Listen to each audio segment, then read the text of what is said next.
ei ole mingit kivimüüri ümber selle Eesti, et me olemegi avatud maailmas. Meie inimesed rändavad ja siia tullakse. Üks asi, mida väga vähe teatakse, on see, et iga aasta Eestisse tuleb täiesti tavalise sisserände teel sisse peaaegu 7000 inimest aastas, 6800 millegist. Ja nendest 3400 on väljaspoolt Euroopa Liitu, ehk siis nad ongi tegelikult väljaspoolt. Nad on väga erineva raavärgiga, erineva religiooni tasemel. See on iga aasta, mis toimub juba aastaid. Me peame täna Eesti rahvana aru saama, et üks asi on need 150 pagulast. See ei ole meie jaoks tegelikult mingisugune suur väljakutse. Aga teine on see, et me peame läbi mõtlema selle poliitika, need otsused, kuidasmoodi me tegelikult edasi läheme niimoodi, et selles avatud maailmas, kus rahvas rändab, säilitada just nimelt oma eesti keel, oma kultuur ja oma rahvusriik. On nüüd teada ka, et palju pagulasi, keda Eesti vastu võtab, siia Lõuna-Eestisse on tulemas? Ega see, kuhu need meie poolt vastuvõetavad pagulased lähevad, ei ole veel kokku lepitud ja ega omavalitsuste tahtmise vastu keegi ei lähe. Eks need pagulased lähevad sinna, kuhu neid on valmis vastu võtma see omavalitsus. Praegu sellist kava otseselt ei ole kokku lepitud. Oluline on aru saada sellest suurusjärgust, et Eesti on leppinud kokku, et 150 inimest tulevad Eestisse 2 aasta jooksul ja me tahame võtta vastu terveid peresid. Kui me selle arvu ära jagame, siis ju tegelikult 2 aasta jooksul selline 2-3 perekonda ühe maakonna peale üldse neid tulebki. Nii et võib-olla juhtub, et igasse maakonda isegi neid ei jätku. Meil on olnud Lõuna-Eesti omavalitsusjuhtidega kontakte ja praegu ongi see, et me ootame nüüd septembri alguseks neid ettepanekuid, et omavalitsusjuhid ise praegu arutavad enda keskis, et kas on valmisolek olemas.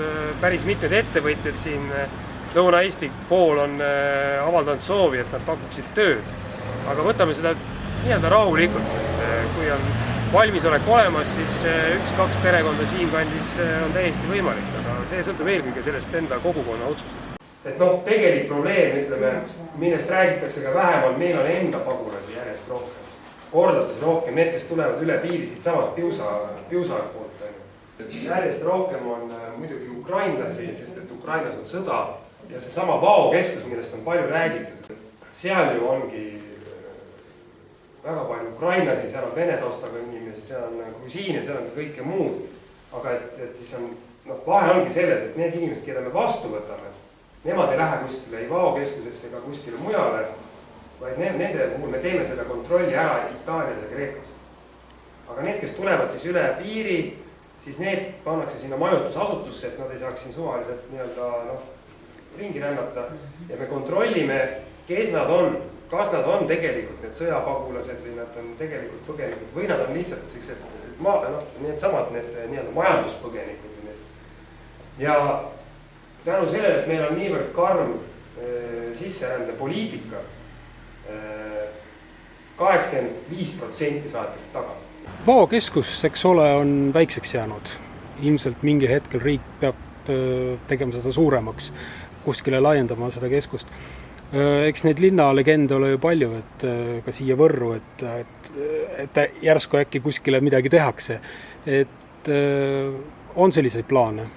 Kindlasti on vaja nüüd leida lisavõimalusi siis pagulaste majutusasutuste jaoks, sest et Vao keskus on tõesti väikseks jäänud seetõttu, et meil on tulnud nüüd üle piiri tuleb järjest rohkem pagulasi, aga Võru linna plaanidest küll ma ei ole midagi praegu kuulnud, et on selge, et kui me leiame uusi kohti, siis tuleb ka kohaliku kogukonnaga see kokku leppida. Aga hetkel sellist konkreetset uut kohta ei ole välja otsitud, küll me aga sellega tegeleme.